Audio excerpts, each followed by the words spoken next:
तुम्ही जर वडापाव आणि समोसा खाऊन बोर झालेले असेल तर आज ही रेसिपी बनवा। मटार करंजी ही ब्रेकफास्ट साठी तर खूपच मस्त रेसिपी आहे। आपण रोज पोहे उपमा डोसा खाऊन बोर झालेलं असेल तर ही करंजी नक्की ट्राय करा। अगदी काही वेळात बनते आणि खायलाही पौष्टिक गव्हाच्या पिठापासून बनलेली असते। तर चला वेळ न घालवता आपण आता रेसिपीला सुरुवात करू। तर मटर करंजी बनवण्यासाठी मी इथे 1 वाटी गव्हाचं पीठ घेतलेलं आहे। तुम्ही मैदा पण घेऊ शकता या ठिकाणी, पण गव्हाचं पीठ घेतलं की कसं पौष्टिक असतं ना, त्यामुळे मी या ठिकाणी 1 वाटी गव्हाचं पीठ घेतलेलं आहे। आपल्याला आता त्यामध्ये चवीनुसार मीठ ऍड करून घ्यायचं आहे। आपल्या करंजीला चांगला खुसखुशीतपणा येण्यासाठी आपल्याला या ठिकाणी तेलाचं असं कडकडीत मोहन ऍड करायचं आहे। तर बघ 2 पळ्या तेल ऍड करून घेतलेलं आहे मी, कडकडीत गरम करून घेतलं होतं। आणि या ठिकाणी पूर्ण मी या ठिकाणी ना पीठच घेतलेलं आहे, यामध्ये आपल्याला रवा किंवा मैदा अजिबात ऍड करायचं नाही। पूर्ण पीठ घेतलेलं आहे, सर्व पिठाला असं तेल व्यवस्थित लावून घ्यायचं आपल्याला, म्हणजे आपली करंजी जी आहे ना ती खूप खुसखुशीत बनते। बघा इथे पिठाला मी सर्व तेल लावून घेतलेले आहे। तर अशा पद्धतीने आपल्या पिठाची एक मूठ बनली पाहिजे, समजून घ्यायचं तेल परफेक्ट लागलेलं आहे सर्व पिठाला या ठिकाणी। आपल्याला आता थोडं पाणी ऍड करून आपल्याला पीठ भिजवून घ्यायचं आहे। जसं आपण पोळीसाठी पीठ भिजवतो ना, सेम त्याच पद्धतीने आपल्याला या ठिकाणी पीठ भिजवून घ्यायचं आहे। पाणी ऍड करताना थोडं थोडं करून पाणी ऍड करायचं, म्हणजे जास्त पातळ पण होत नाही आणि जास्त घट्ट पण पीठ होत नाही आपल्या या ठिकाणी।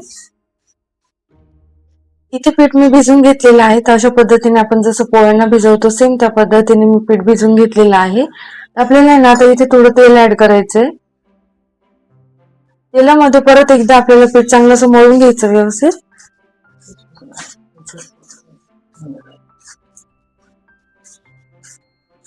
म्हणजे तेल आतमध्ये गेलं की आपल्या करंज्या खूप छान खुसखुशीत होतात आणि सॉफ्ट पण होतात, त्यामुळे असं तेल लावून घ्यायचं। या ठिकाणी पीठ भिजवून घेतलेलं आहे व्यवस्थित तेल लावून। तर आपण आता 15 मिनिटांसाठी साईडला ठेवणार आहोत। तोपर्यंत आपण मटर करंजीला लागणारं सारण बनवायला घेणार आहोत। मटर करंजी बनवण्यासाठी इथे मी 1 वाटी मटर घेतलेले आहे। तर आपण आता सर्वात पहिले आपल्याला मटर ग्राइंड करून घ्यायचे आहे। तर मी इथे एक मिक्सर जार घेतलेला आहे, सर्व वाटाणे ऍड करून घेऊयात। इथे 2 हिरवी मिरची ऍड करायची आपल्याला। 1 चमचा मी या ठिकाणी धने घेतलेले आहे, धने ऍड करायचे। दळताना ऍड केले ना तर धने व्यवस्थित दळले जाते यामध्ये, त्यामुळे आपण धने ऍड करून घेतले। अर्धा चमचा मी या ठिकाणी जिरे ऍड केलेले। जिरे आणि धने आपल्याला दळतानाच ऍड करायचे, नंतर ऍड केले तर ते आपल्या करंजीमध्ये कचरट लागतात खाताना, त्यामुळे दळताना ऍड करून घ्यायचे आहे।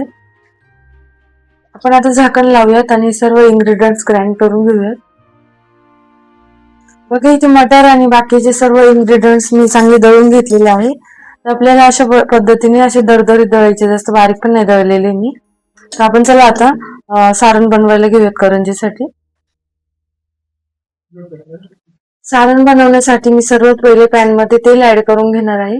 2 ते 3 पळे आपल्याला या ठिकाणी तेल ऍड करायचे, जास्त नाही करायचं।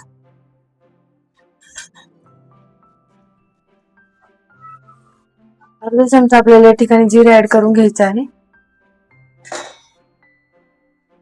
अर्धा चमचा आपल्याला या ठिकाणी मोहरी ऍड करायची। जिरे आणि मोहरी या ठिकाणी चांगली तडतडली की आपल्याला या ठिकाणी मटरची पेस्ट ऍड करून घ्यायची सर्व, आणि तेलामध्ये चांगली फ्राय करायची।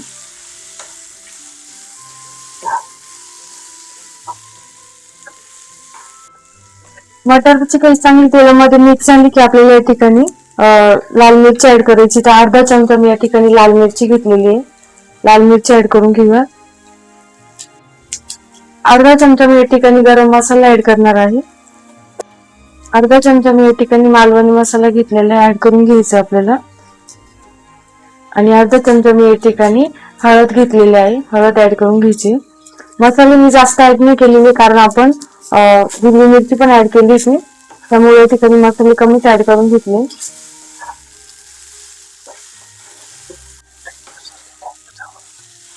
आपल्याला सर्व सारण जे आहे ना ते लो फ्लेमवर फ्राय करायचे, म्हणजे खाली असं चिटकत नाही।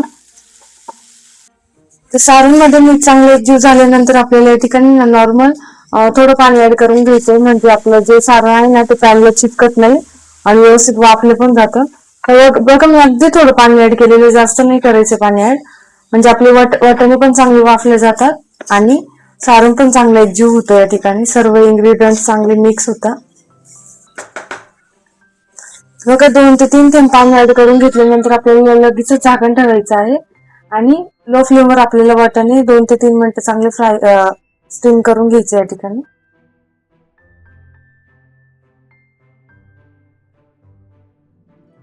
तर 2 मिनिटं झालेली आहेत, तर आपण आता झाकण काढूयात. बघा या ठिकाणी मस्त स्टीम झालेली आहेत आपली मटरची पेस्ट आणि सारण पण या ठिकाणी रेडी झालेलं आहे.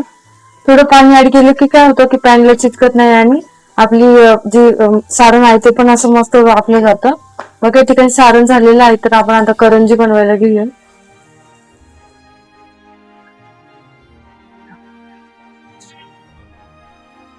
तर आपण पीठ भिजून साईडला ठेवलं होतं, त्याच्यातलाच एक मी लाटी तोडून घेतलेली बघा अशा पद्धतीने.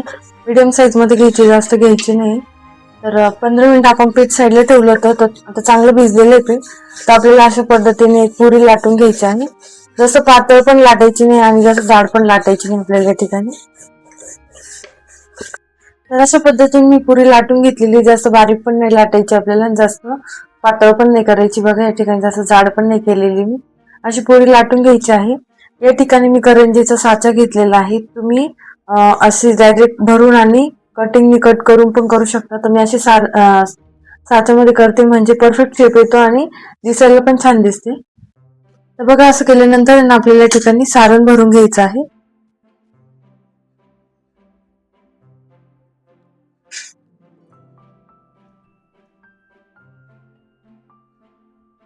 बघा सारण भरून घेतल्यानंतर आपल्याला ही वरची जी बाजू असते ना त्याची फोल्ड करून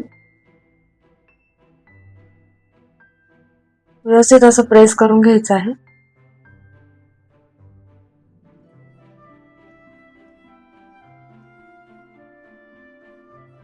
मग ही वरची बाजू लावून आपल्याला व्यवस्थित असं प्रेस करून आपल्याला आपली करंजी अशा पद्धतीने करून घ्यायची, म्हणजे शेप पण चांगला येतो आणि करंजी दिसायला पण चांगली दिसते.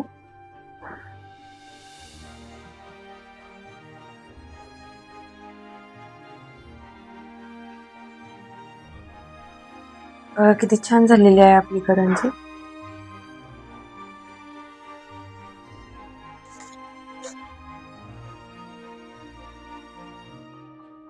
मी साच्याने केलेली, मी तुम्हाला अशी साधी पण करून दाखवते.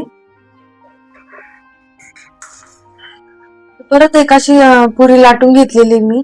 आपण पहिले लाटली होती सेम त्या पद्धतीने लाटून घ्यायची आहे आपल्याला. बघा सारण टाकायचं आपल्याला सर्वात पहिले. असं सर्वात पहिले मध्यभागी असं सारण टाकून घ्यायचं.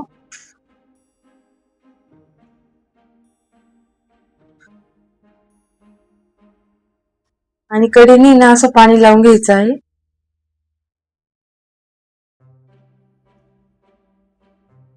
वरची जी बाजू असते ना ती आपल्याला अशी फोल्ड करायची. करंजीच्या कढया ना अशा व्यवस्थित प्रेस करून घ्यायच्या हाताने, म्हणजे काय होतं की तेल तळताना आपले सुटत नाही आणि तेल मध्ये जात नाही. तर बघा अशा पद्धतीने मी फिरकी घेतलेली आहे आणि आपल्याला फिरकीने असं व्यवस्थित आकार द्यायचा आहे.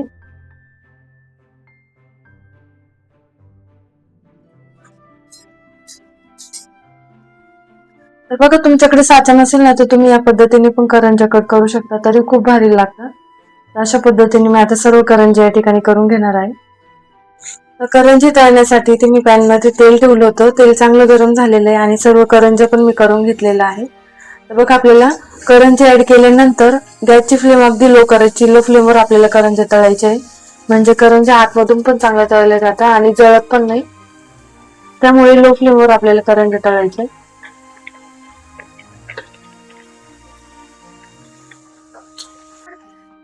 बघा करंज्या मस्त तळून झालेल्या आहे. ठिकाणी मस्त गोल्डन ब्राऊन कलर आलेला आहे. आपल्याला करंज्या अगदी लो फ्लेमवर तळायच्या, म्हणजे असा कलर येतो आणि सर्व बाजूने एकसारख्या तळल्या जातात. तर मी आता एका प्लेटमध्ये टिश्यू पेपर घेतलेला, असा टिश्यू पेपरवर सर्व करंज्या आपल्याला अशा काढून घ्यायच्या आहेत. तर सर्व करंज्या मी या ठिकाणी तळून घेतलेल्या आहेत. तर तुम्ही बघू शकता आपण जे सारण भरलं होतं ते खूप मध्यपर्यंत मस्त भरलं गेलेलं आहे आणि करंजी पण व्यवस्थित तळल्या गेलेली या ठिकाणी मस्त क्रिस्पी करंजी झालेली आहे. तर अशाच पद्धतीने तुम्ही करंज्या नक्की घरी करून बघा. तुमच्या करंज्या कशा झाल्या मला कमेंट मध्ये नक्की कळवा. चॅनलला सबस्क्राईब करा, त्याचबरोबर बेल आयकॉन देखील प्रेस करा. Thank you so much.